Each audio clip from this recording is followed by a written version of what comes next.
Capítulo 6. Es tiempo de orar más. Comenzaba el frío invierno del año 2004 en la ciudad de New York, cuando los administradores de la Asociación de la Gran New York nos enviaron junto con mi esposa a establecer oficialmente un grupo misionero en Uniondale. Fue allí que conocimos a Rogelio. Rogelio tenía una linda familia, una joven y elegante esposa, 2 hijitos y una hijita. Él también era joven y fuerte, trabajaba muchas horas y trataba de suplir las necesidades básicas de la familia. Pero, tristemente, él había entrado al mundo de las drogas hacía más de 10 años, de modo que su vida y su hogar se iban destruyendo cada día. Parecía que su mayor lucha era aparentar que todo estaba bien delante de su familia y amigos, pero el problema de las drogas lo hundía más y más. Cuando descubrí su problema, sentí mucha tristeza porque sabía que no sería fácil ayudarlo. Sabía lo difícil que es salir de las drogas. Él ya se había convertido en mi amigo y me dolía que pronto perdiera su familia y todo lo que tenía y hasta su propia vida. Ahí fue que decidí comenzar a orar por él. Le pedí al Señor que me convirtiera en una ayuda para él y su familia. Comencé a clamar a Dios que hiciera un milagro en la vida de este hombre. Organizamos un programa de oración, estudio de la Biblia, ejercicio físico y de alimentación. Pasaron casi 2 meses que no usaba drogas, pero de repente un fin de semana desapareció. Había caído nuevamente y lo encontré tirado en la calle con una sobredosis. Continuamos orando. Recuerdo verlo de rodillas clamando a Dios mientras lloraba y decía: "No puedo, Señor". La lucha seguía. A veces demoraba hasta 3 meses sin usar drogas, pero de pronto desaparecía y nadie lo podía encontrar. Hasta la semana siguiente se aparecía en el trabajo. Por otra parte, su esposa ya había perdido la esperanza en él como esposo y como padre. Me decía: "Pastor, no haga más nada por él. Déjelo. Es tiempo perdido. Él no va a cambiar". Pero yo seguía orando y tratando de ayudarlo por todos los medios posibles. Para ese tiempo, el grupo ya había crecido y se había convertido en una compañía o grupo organizado de la asociación. Así que los días miércoles por la noche íbamos al grupo de oración y él se levantaba y daba testimonio diciendo: "Ya salí de las drogas", pero en realidad esta declaración no era verdad. Las batallas que él iba logrando no le duraban mucho tiempo y regresaba de nuevo a su mundo de drogadicción y alcoholismo. Fueron tantas veces que él intentó y fracasó que hizo perder la confianza que la iglesia y la familia tenía en él. Finalmente, nadie creía nada de lo que él decía. Solamente Dios le creía. Por mi parte, no dejaba de orar por él. Recuerdo que después de un fin de semana que había desaparecido, el día domingo, mientras conducía mi auto en medio de la nieve, vi a un hombre tirado a un costado de la calle tapado casi totalmente de nieve. Parecía muerto y congelado por el frío. Me detuve para verlo y lo reconocí. ¿Sabes quién era? Era Rogelio. Estaba casi muerto con una sobredosis de droga en su cuerpo. Lo levanté, era como levantar un trozo de árbol. Luego lo acosté en los asientos de atrás del carro. Lo llevé a su casa, pero su esposa no lo quería recibir. Le pedí que no lo hiciera por él, sino por mí, o por amor a Dios, que lo dejara entrar y además que cuando se despertara no le dijera nada. Más bien le sirviera comida y lo atendiera bien. Ella lo hizo así. A la semana siguiente, Rogelio estaba de nuevo en la iglesia, pero no podíamos creer en él. Así pasaron meses, que él prometía mantenerse apartado de las drogas, pero volvía a caer. El tiempo pasaba y en 1 año y medio el grupo se había convertido en una iglesia organizada con más de 50 miembros. Como iglesia continuamos el plan de oración, y apoyo a Rogelio y a su familia. Un día pasó lo peor. Era sábado por la mañana. Mientras iba en mi auto recogiendo personas que visitaban la iglesia, me encontré con una calle cerrada debido a un accidente de tráfico terrible. Habían 7 carros chocados, pero el primero y culpable de todo el accidente era una camioneta azul nueva que había chocado contra un poste de energía eléctrica y se había hecho pedazos. Como pude, adelanté y al ver más de cerca, observé que la policía intentaba sacar un cadáver de en medio de los pedazos de la camioneta. Me bajé del carro y me acerqué mucho más. La persona que estaban sacando estaba bañada en sangre y su cabeza llena de vidrios. Como la policía me impedía acercarme, me identifiqué como pastor. Les dije que buscaba un hombre que conducía una camioneta azul, que yo era su pastor y que por favor me permitieran comprobar si era él.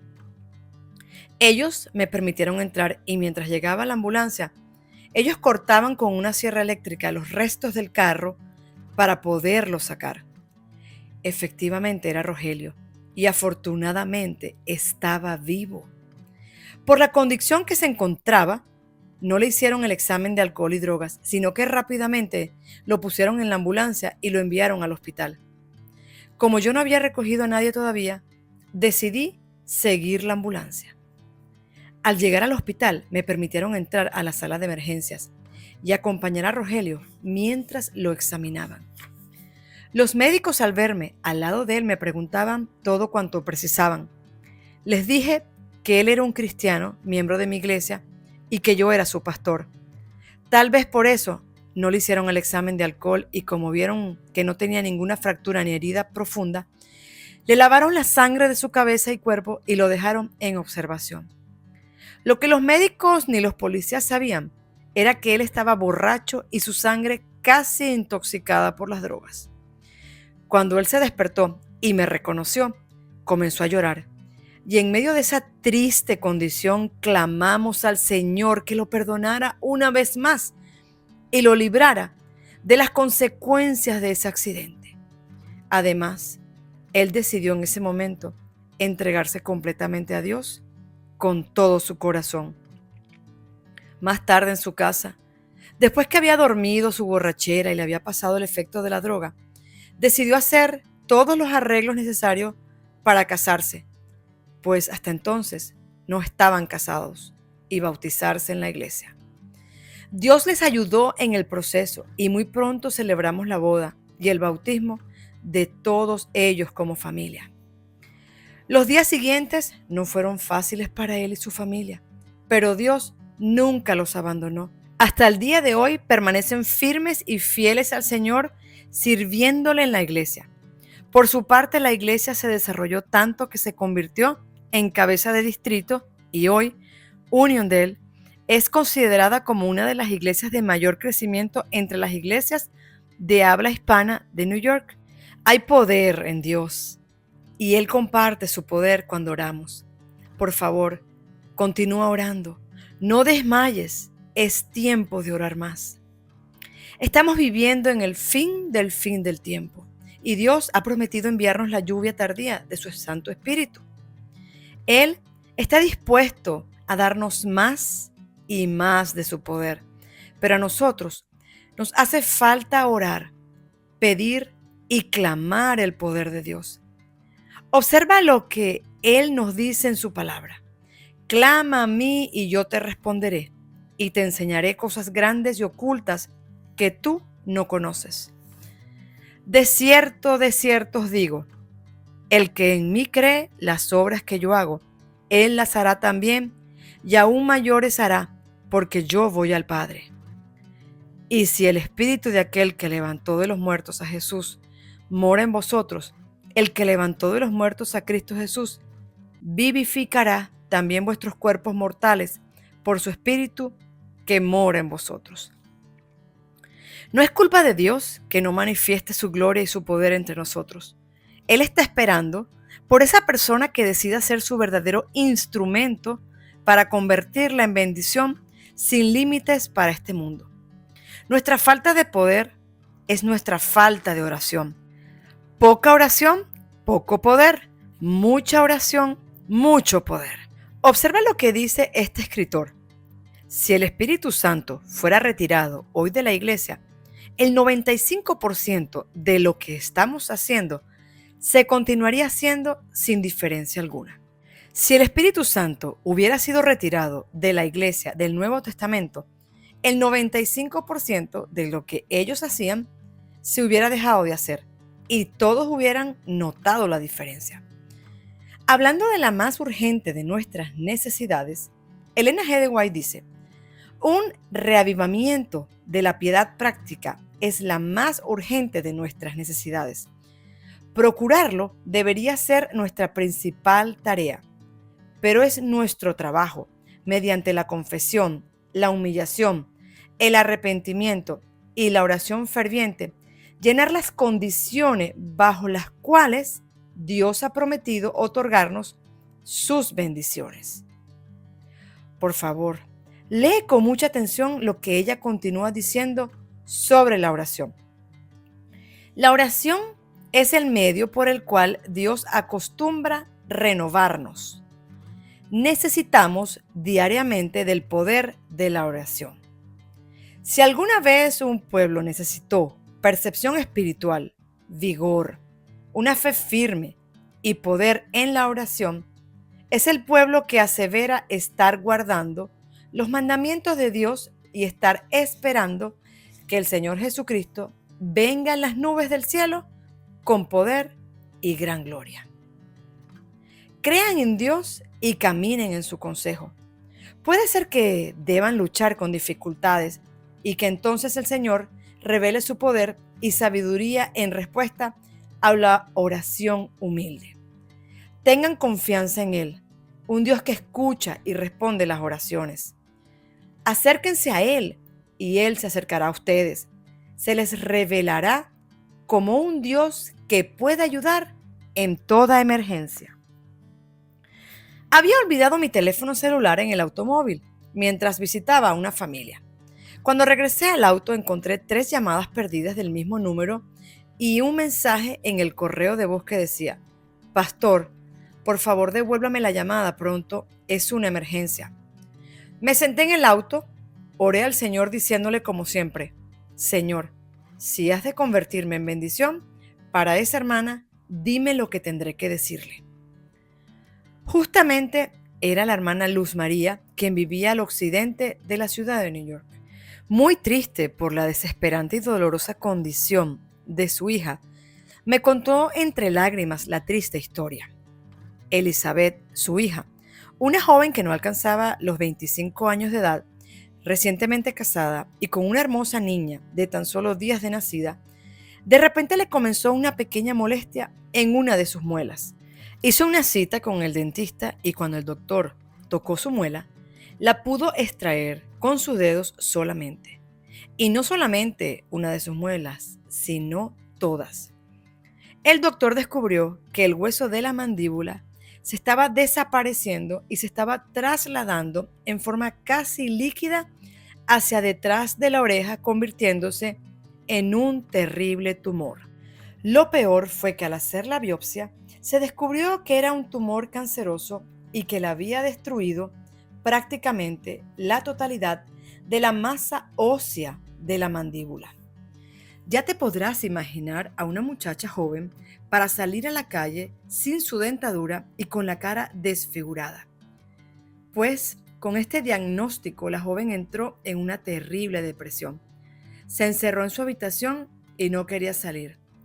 Gracias a Dios y al poder de la oración, muchas personas, incluyendo a pastores, oraron por ella y la ungieron conforme al mandato del Señor. Así que cuando esta entristecida madre me contó la historia, decidí unirme al clamor de esta familia en oración a Dios. Hicimos una cita para visitarla y la gloria sea para Dios porque el día que la visité, ella salió de su habitación y la pude ver y orar junto a ella y a sus padres. Justamente en la iglesia de Bayshore estábamos en una jornada de 40 días de oración y la mañana siguiente presenté el caso a los hermanos y nos dedicamos a clamar a Dios por esta joven el resto de la jornada de oración. Resumiendo la historia, como siempre Dios oye y responde la oración de sus hijos, esta joven recibió de parte de Dios y en forma milagrosa la sanidad completa y Dios le devolvió increíblemente su hueso y su dentadura nueva y hermosa. Ese es el Dios que tenemos y al que con todo mi ser le sirvo. Toda mi vida será poco para agradecerle el gran privilegio de permitirme ver en esta ocasión una vez más un rayito de su gloria. La joven volvió a su trabajo y como gratitud a Dios ofreció hacer un banquete invitando a todos sus compañeros de trabajo para contarles cómo Dios la había sanado milagrosa y poderosamente. Rentó un salón finísimo y muy elegantemente decorado y allí ofreció un servicio de adoración a Dios y me dio el privilegio de contar su historia y presentarle a sus compañeros de trabajo, alrededor de 200 personas, el poderoso y amoroso Dios que conocemos y el plan maravilloso de su salvación. Como respuesta a esa presentación, creo que más del 90% de los presentes aceptaron a Jesús creyendo en Él y levantándose para demostrarlo. Realmente fue maravilloso ver a tantos americanos recibir la semilla del Evangelio en sus corazones, que de otra manera quizás no hubiese sido fácil sembrar esa semilla. Que Dios haga prosperar esa semilla en sus corazones y podamos vernos en el reino de los cielos con ellos. Esta es la razón de mi insistencia en la oración. Dios oye la oración. Dios responde la oración. Abre las puertas que nadie podía abrir y cierra las puertas que nadie podría cerrar. Por favor, no dejes de orar. Continúa, persevera, confía e incrementa el tiempo y la pasión por la oración. Muy pronto Dios comenzará a realizar mayores milagros entre nosotros y traerá a miles de personas hacia Él. Unámonos en oración y clamor a Dios para que Él nos haga partícipes de sus planes y nos convierta en bendición para este mundo que perece. Observa el gozo del salmista. En cuanto a mí, a Dios clamaré, y Jehová me salvará. Tarde y mañana y a mediodía oraré y clamaré, y Él oirá mi voz. Me entristece oír y ver a hermanos que no tienen tiempo para orar, están tan ocupados. Algunos han entrado en enormes deudas que para tratar de salir bien necesitan trabajar más de las 12 horas del día. Los pobres quisieran tener tiempo y energía para orar, pero no tienen. Cuando llegan a la iglesia, a las horas del culto, están tan cansados que luchan para no quedarse dormidos en los asientos de la iglesia y no logran sentir ni expresar el gozo de las presencias del Señor. Sin embargo, para esos hermanos muy ocupados, les tengo una buena noticia. Escúchala de la señora Elena White, que dice: ninguna vida fue tan llena de trabajo y responsabilidad como la de Jesús.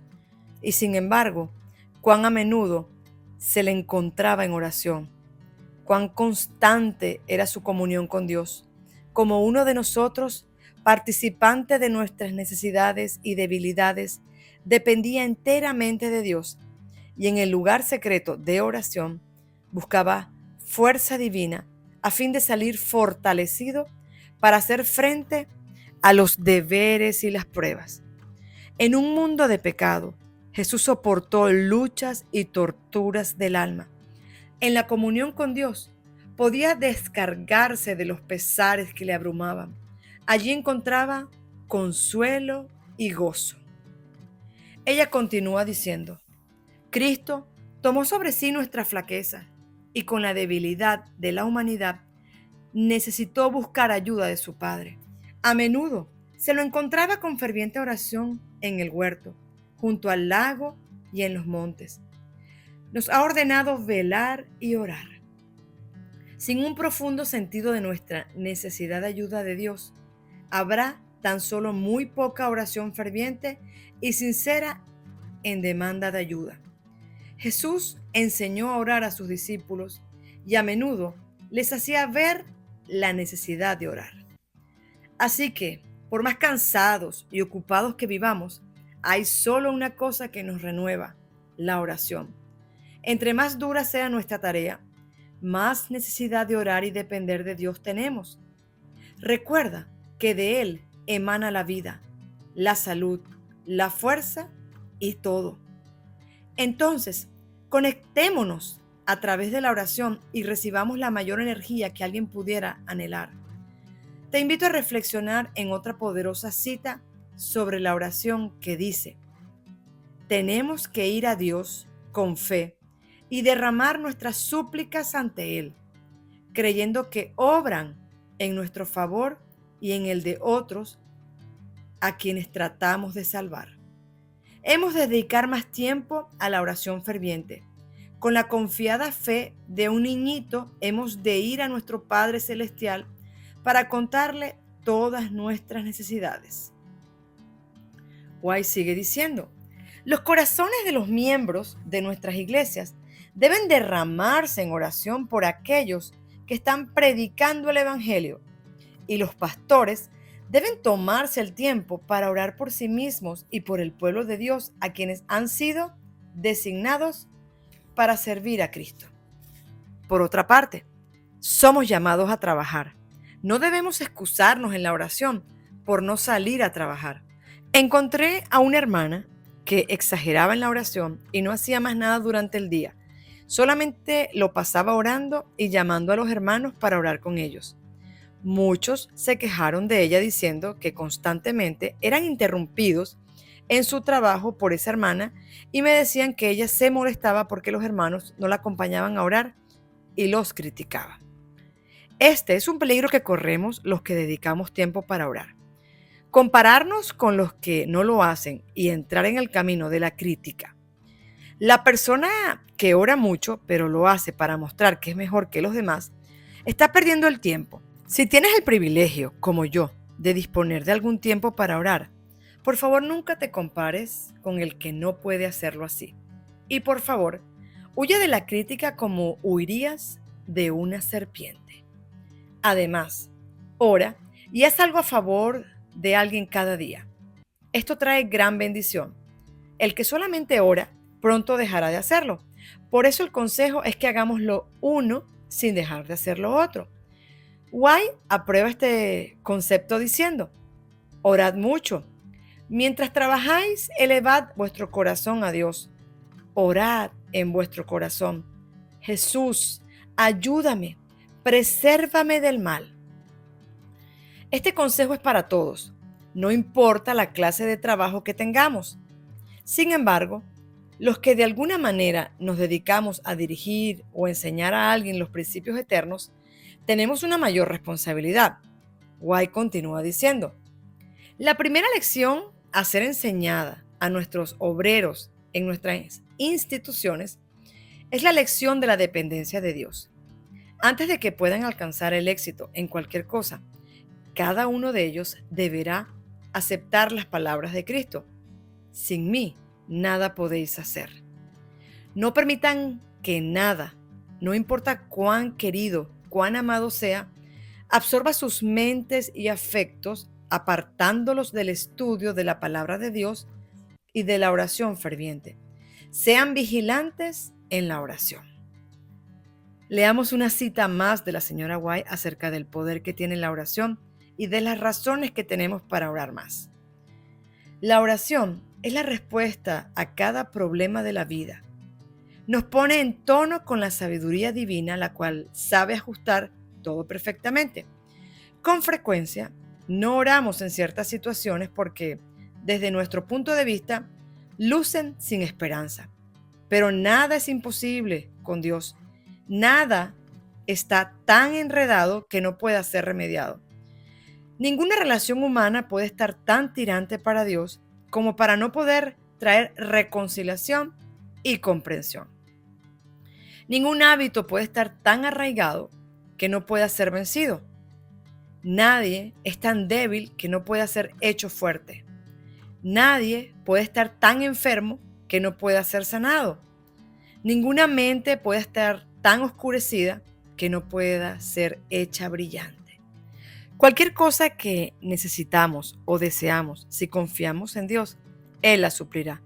Si alguna cosa nos está causando preocupación o ansiedad, dejemos de concentrarnos en ella y confiemos en Dios, quien nos dará sanidad, amor y poder.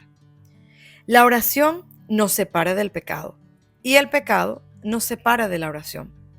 Es casi comprobado que cuando una persona se aleja de Dios es porque hace mucho tiempo que se ha alejado de la oración, del estudio de la Biblia y de compartir a Cristo con otros.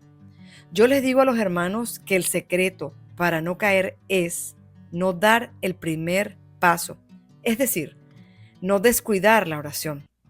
Si tú que estás leyendo este libro sientes vergüenza de orar porque estás en pecado, no te preocupes, hay suficiente gracia para ti.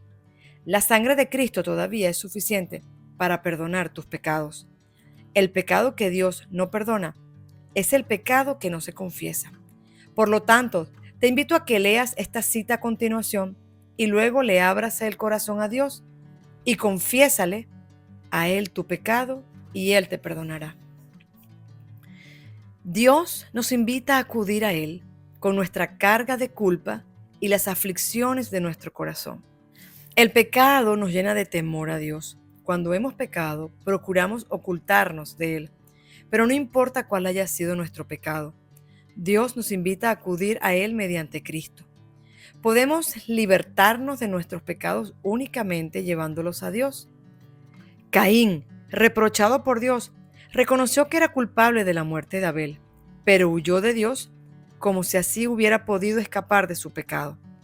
Si hubiera acudido a Dios con su carga de culpa, habría sido perdonado. El hijo pródigo, comprendiendo su culpabilidad y desgracia, dijo: «Me levantaré e iré a mi padre». Confesó su pecado y volvió junto al corazón de su padre. Que tú también puedas en este momento experimentar el perdón que Dios te otorga, que puedas ser libre de la culpa y que puedas levantar tu mirada al cielo y disfrutar de la realidad del perdón y del gozo que viene de lo alto.